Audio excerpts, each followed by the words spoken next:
ബിസ്മില്ലാഹിർ റഹ്മാനിർ റഹീം. പരമകാരുണികനും കരുണാനിധിയുമായ അള്ളാഹുവിൻ്റെ നാമത്തിൽ.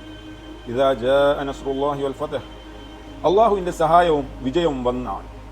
വറഅയ്തൻ നാസ യദ്ഖുലൂന ഫീ ദീനില്ലാഹി അഫ്വാജ, അള്ളാഹുവിൻ്റെ മതത്തിൽ ആളുകൾ കൂട്ടം കൂട്ടമായി പ്രവേശിക്കുന്നത് നീ കാണുകയും ചെയ്താൽ.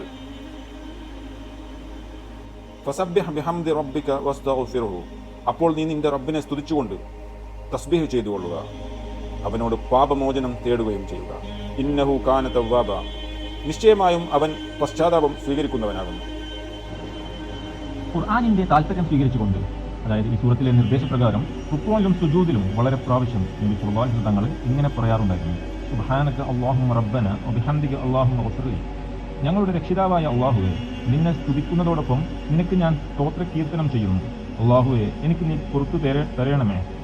റസൂൽ സല്ലല്ലാഹു അലൈഹി വസല്ലം തങ്ങൾ അവിടുത്തെ അവസാന കാലത്ത് സുബ്ഹാനല്ലാഹി വബിഹംദിഹി അസ്തഗ്ഫിറുല്ലാഹ വഅതൂബു ഇലൈഹി, അള്ളാഹുവിനെ സ്തുതിക്കുന്നതോടൊപ്പം ഞാൻ അവന് സ്തോത്ര കീർത്തനം ചെയ്യുന്നു, അള്ളാഹുവിനോട് ഞാൻ പാപമോചനം തേടുകയും അവങ്കലേക്ക് ഞാൻ പശ്ചാത്തപിച്ച് മടങ്ങുകയും ചെയ്യുന്നു എന്ന് അധികം പറയാറുണ്ടായിരുന്നുവെന്ന് ആയിഷ റളിയല്ലാഹു അൻഹ പ്രസ്താവിച്ചതായി ഹദീസിൽ കാണാം.